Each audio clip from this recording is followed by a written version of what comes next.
මේකයි අද කතාව. අපේ ගෙදර ඉන්නේ තාත්තයි මායි විතරයි. තාත්තා ජොබ් එකට ගියාම මම විතරයි ගෙදර. තාත්තා උදේම ගියාට පස්සේ මම ඉතින් කරන්නේ හැමදාම උදේම බාත්රූම් එකට ගිහින් වොෂ් එකක් එහෙම දාගෙන ඇවිත් ඇඳට වෙලා ෆෝන් එකකින් වීඩියෝ බලන එක. කාත් එක්කවත් වැඩි ආශ්‍රයයක් නැති නිසා ගෙදරටම වෙලා තනියෙන් මගේ හැඟීම් එක හිර වෙලා හිටපු කෙනෙක් මම. ඉතින් ෆෝන් එක තමයි මගේ පාළුව නැති කරන්නේ. මම ටිකක් චබි. ඒ නිසා ගෙදරට අඳින්නේ කොට කලිසමකුයි ටී-ෂර්ට් එකකුයි. ඒක මට හරිම නිදහස්. ඉතින් වෙනදා වගේම එදත් මම වොෂ් එකක් දාගෙන කාමරයට ආවා. අපේ ගෙදරම AC කරලා තමයි තිබ්බේ. ඒ සිසිලස මගේ සමට දැනෙනකොට දැනෙන සනීපෙට මම හරි ආසයි. එදත් මම සුපුරුදු විදිහට කාමරයට ෆෝන් එකත් අරන් ගිහින් ඇඳන් හාන්සි වෙලා AC එක ඔන් කරන්න රිමෝට් එක අතට ගන්නකොට ඒක ඔන් වෙන්නේ නැහැ. දෙතුන් පාරක් try කළා. ඒත් වැඩ නැහැ. එදා දවසේ එපා කරවන වැඩක් තමයි උනේ. මට දාඩිය දාන්න පටන් ගත්තා. ඉතින් මම කෙලින්ම ගත්තේ තාත්තට කෝල් එකක්. එයාට කිව්වම එයා කිව්වා අපේ නම්බර් පොතේ ඇති සඳලි AC හදන තැනක නම්බර් එකක්. කෝල් එකක් දීලා ගෙන්න ගන්නකෝ. මට එන්න රෑ වෙයි කියලා. ඉතින් මම නම්බර් පොත හොයාගෙන ඒ තිබ්බ නම්බරයට කෝල් කරා. ආන්සර් කරපු කෙනාගේ කටහඬ ටිකක් තරුණ කොල්ලෙක්ගේ වගේ. ඒ කටහඬේ තිබ්බ ගැඹුරුකමට ජව සම්පන්න බවට මගේ හිත මොහොතකට නැවතුණා. මම ටිකක් නිහඬව හිටියා. දෙතුන් පාරක් හෙලෝ හෙලෝ කියන කලින්දලා තමයි මම කතා කරේ. හෙලෝ මේ AC එකක් හදාගන්න කතා කරේ. මම කිව්ව හරිව හැමින්. ඉස්සර නම් මතක විදිහට ඔය වගේ වැඩවලට ආවේ වයසක අංකල් කෙනෙක්. මේ තරුණ කටහඬට මට ටිකක් ලැජ්ජා හිතුණා. එයා මගේ ඇඩ්‍රස් එක අහගත්තා. විනාඩි 20කින් විතර එන්නම් මිස් හදන්න කියලා එයා කිව්වා. මම එයා එනකන් තනියෙන් කරන්න හිටපු දේවල් ටික පස්සට දාලා සාලෙට වෙලා බලන් හිටියා. ටික වෙලාවකින් ගේට්ටුව ගාව වීල් එකක් ඇවිල් හෝන් කරන සද්දෙට මම දුවගෙන ගියා ගේට්ටුව ගාවට. මට දුවා ගන්නත් බෑ. මොකද මම ටිකක් චබි නිසා හති වැටෙනවා. කොහොම හරි ගේට්ටුව ඇරලා යාව ඇතුළට අරන් මම ගේට්ටුව වැහුවා. එන්නයි ඇතුළට කියලා මම යාව ගේ ඇතුළට ගත්තා. එයා ඇතුළට ඇවිත් හෙල්මට් එක ගලවලා මගේ දිහා බැලුවා. මට කතා කරන්න එකපාරටම අමතක වුණා වගේ වුණා.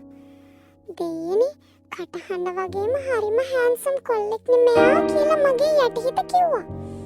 උස්ස තලෙලු සම ලස්සනට කපපු කොණ්ඩේ රවුලයි ඇඟටම හිර වෙච්ච ටී-ෂර්ට් එකට එයාගේ මස් පින්ඩ පවා කැපී පෙනුණා.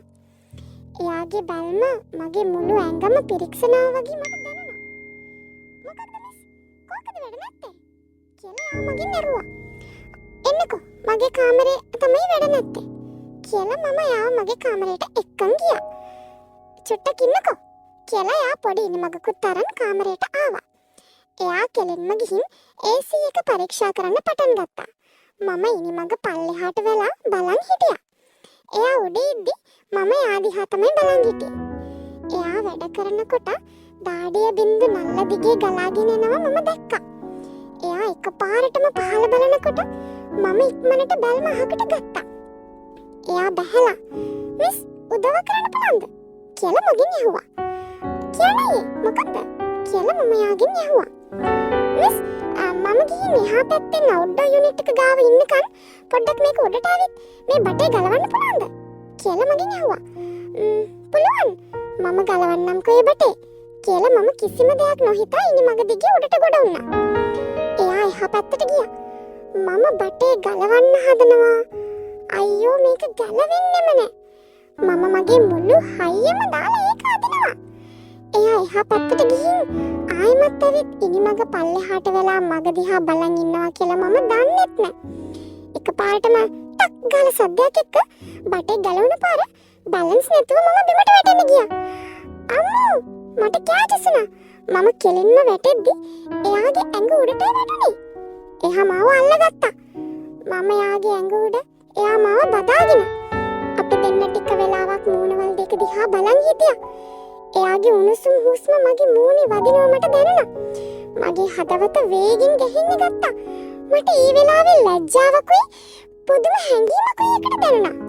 මිස්ටර් අවුලක් නෑ නේද කියලා අහද්දි තමයි මම සිහියට ආවේ. මම ඉක්මනට එයාගේ ඇඟෙන් අයින් වුණා. අවුලක් නෑ. ඔයා මාව අල්ලගත්තනේ කියලා මම බොරු හිනාවක් දැම්මා. කකුල පොඩ්ඩක් ඇමෙටි වුණා කියලා මම කිව්වා. ඇවිදින්න පුරුවන්ද කියලා එයා මගෙන් ඇහුවා. මම නැගිටලා හිට ගන්න හදද්දි ආයෙම වාරු නෙටුව එයාගේ ඇඟට වැටුණා. එයා මාව තදින් අල්ලගත්තා. එයාගේ රළුවත් මගේ අත්වල ගෑවෙද්දී මට දැනුනේ එයා හරිම ශක්තිමත් කෙනෙක් කියලා. එයා ආයෙම මාව උස්සගත්තා. උස්සලා ළඟ තිබ්බ පුටුවෙන් මාව තිබ්බා. මම චබි වුණත් මාව එයා උස්සගatti පොඩි එකෙක් වඩා ගන්නවා වගේ.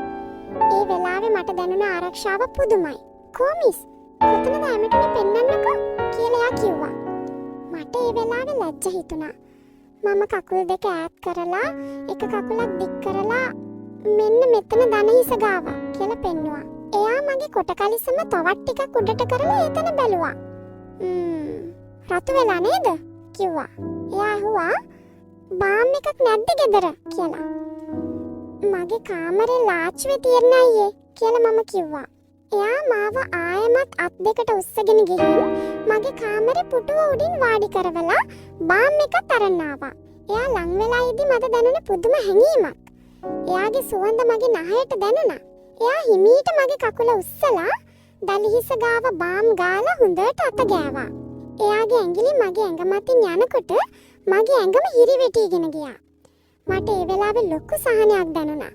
මම එයාට ඒ ගමන් කිව්වා "ඔයා මාව තුවාල කරා නේද ඇවිල්ලා" කියලා hina වුණා. එයා කටකොණකින් hina වුණා. "තුවාලේ හොඳ වෙනකම් බෙහෙත් දාන්නත් මමම එන්නම්කෝ එහෙනම්" එයා කිව්වා. අපි දෙන්න අතර ඒ වෙලාවේ නම් පුදුම බැඳීමක් ඇති වෙනවා වගේ දැනුණා. කොහොම හරි මට යාට හිත ගියා. එදා දවල් වෙනකන් ලේසි එක හදලා ඉවර වෙලා එයා පුදුම දේවල් ටිකක් මගෙන් ඇහුවා. "ඔයා තනියමද නංගි ඉන්නේ?" කියලා එයා මගෙන් ඇහුවා. මම ඔව් අයියේ කියලා "ඇයි එහෙම ඇහුවේ?" කියලා මම එයාගෙන් ඇහුවා. එයා කිව්වා "නිකන් දැන් කකුලට බෙහෙත් දාගන්නේ කොහොමද තනියම?" ඇහුවා. මම කිව්වා "ඔයා නිසානේ මේක උන්නේ. ඔයාට දැන් හැමදාම ඇවිත් මට බෙහෙත් කරන්න වෙයි" කියලා. එයා hina වෙලා කිව්වා. එයා මාව උස්සලා ඇඳෙන් තිබ්බා. තියලා එයා මගේ නම්බරේ ඉල්ලගත්තා. එයා ඊට පස්සේ ගියා. ගිහින් පැයක් විතර එයා මට කතා කරා. "කකුල රිදෙනවද සඳලේ?" එයා ඇහුවේ මගේ නම දන්නවා වගේ. මම පුදුම වුණා. "ඔයා කොහොමද මගේ නම දන්නේ?" මම ඇහුවා. "තාත්තා නේද කෝල් කරේ ඉස්සෙල්ලා?" එයා කිව්වා. එයා hina වෙවි කිව්වා. එදායින් පස්සේ අපේ සම්බන්ධ වැඩි වුණා. තාත්තා ගියාම එයා මාව බලන්නම ගෙදරට එනවා. සමහර දාට AC එක කැඩෙනවා කියලා තාත්තට කියලා එයාව ගෙන්න ගන්නවා. අපි ඒකට කිව්වේ AC ලෙඩේ කියලා. එයා එනකොට මම ලස්සනට ඇඳගෙන බලන් ඉන්නවා. එයා ආපු ගමන් මාව තුරුල් කරගන්නවා. මගේ චබී කෙල්ල කියන ගමන් මගේ නළලට සිප ගන්නවා. එයා ආයෙමත් මගේ කකුලට බාම් ගන්නවා. ඒ දැන් ඒක බෙහෙත් කරනවට වඩා ආදරෙන් කරන දෙයක් වෙලා. එයා මගේ කකුල අත ගන්න ගමන් මගේ ඇස් දිහා බලන් ඉන්නවා. ඒ බැල්මට මම දිය වෙලා යනවා. දවසක් එයා එහෙම ඇවිත් අපි දැන්න සාලෙට වෙලා ෆිල්ම් එකක් බල හිටියා. එයා මාව එයාගේ ඇඟට හේතු කරන් මගේ කොණ්ඩේ අත ගාමින් හිටියේ. එකපාරටම එයා මගේ මූණ එයා පැත්තට හරවලා මගේ තොල් සිප ගත්තා. ඒක මගේ ජීවිතේ පළවෙනි හාදුව.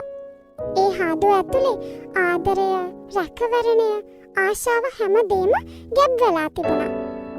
එදායින් පස්සේ අපේ ලෝකෙ තවත් ලස්සන වුණා.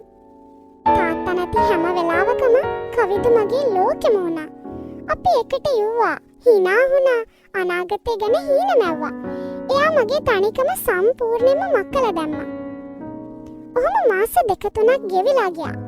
දවසක් අපි දෙන්න මගේ කාමරයට වෙලා කතා කර ඉන්නකොට එකපාරටම තාත්තගේ කාර් එකේ හෝන් සද්දය ඇහුණා. "දීයනේ, තාත්තාට කලින් ඇවිත් මගේ ඇඟම සීතල වෙලා ගියා." "කවිදු, තාත්තා!" මම කිව්වේ වෙවුලන හඬින්. කවිදු ගැස්සිලා ගියා. "බය වෙන්න එපා සඳලි, මම යන්නම්" කියපුවා ඉක්මනට එයාගේ බෑග් එක අරන් නැගිට්ටා. "ඉස්සරහ දොරෙන් යන්න බෑ, කුස්සිය දොරෙන් යන්න ඉක්මනට" මම කිව්වා. එයා මගේ ඔළුව අත ගාලා පරිස්සමෙන් කියලා කුස්සිය පැත්තට දිව්වා. එයා පස්සේ දොරෙන් එළියට බහිනවත් එක්කම තාත්තා ඉස්සරහා දොරෙන් එට්ටුලට ආවා. මගේ හදවත ගැහුනේ බයට. මං ඉක්මනට සාලට ගිහින් මුකුත් නොදන්න ගානට හිටියා. ඒ සිද්ධියෙන් පස්සේ අපි දෙන්න තවත් පරිස්සම් වුණා. ඒත් ඒ බය අපේ ආදරේ තවත් ශක්තිමත් කළා. තවත් මාසයක් විතර ගියා. මට මගේ ඇඟට දැනෙන්න ගත්ත වෙනසත් එක්ක මගේ හිතට ලොකු බයක් ආවා. මම දවස් 2-3ක් බලන් ඉඳලා ෆාමසි එකකින් ප්‍රෙග්නන්සි ටෙස්ට් එකක් ගෙන චෙක් කරා. ඒකේ රෝස පාට ඉරි දෙක පැහැදිලිව පෙනුණා. මගේ ඔළුවට කරකවල වගේ ආවා. මට සතුටද දුකද කියලා තේරුම් ගන්න බැරි වුණා.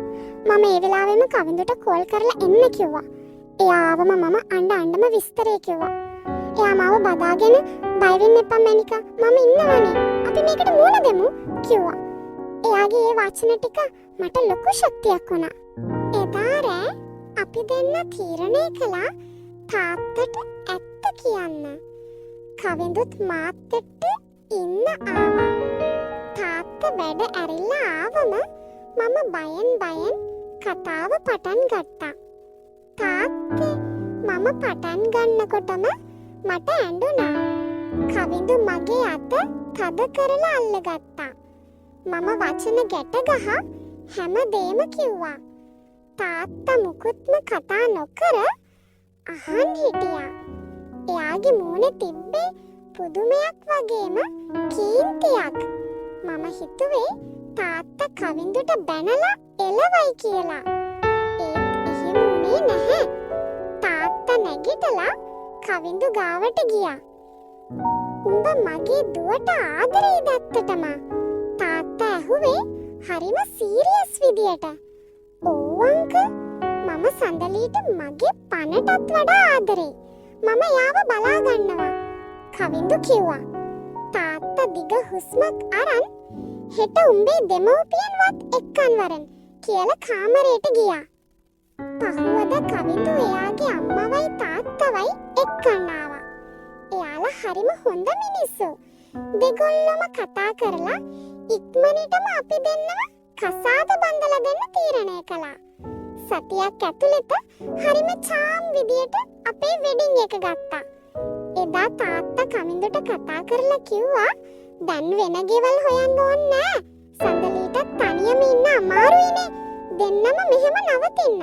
මගේ බිස්නස් වැඩවලට උඹ මට උදව් කරපන් කියලා. කවිඳුගේ ඇස්වල සතුටු කඳුළු පිරුණා. එදා ඉඳන් අපි තුන්දෙනා එකම ගෙදර ජීවත් වුණා. කවිඳු තාත්තාගේ දකුණු අත වගේ වෙලා බිස්නස් වැඩ ඔක්කොම බලාගත්තා. මගේ තනිකම නැත්තටම නැති වෙලා ගියා. මාස කීපයකින් අපේ පුංචි දුව ඉපදුනා.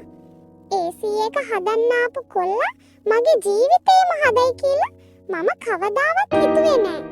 තනිකමින් පිරීලා තිබ්බ මගේ ලෝකෙට එයා ආදරය, සතුට, රැකවරණය හැමදේම අරන් ආවා. අද අපි හරිම සතුටින් ජීවත් වෙනවා.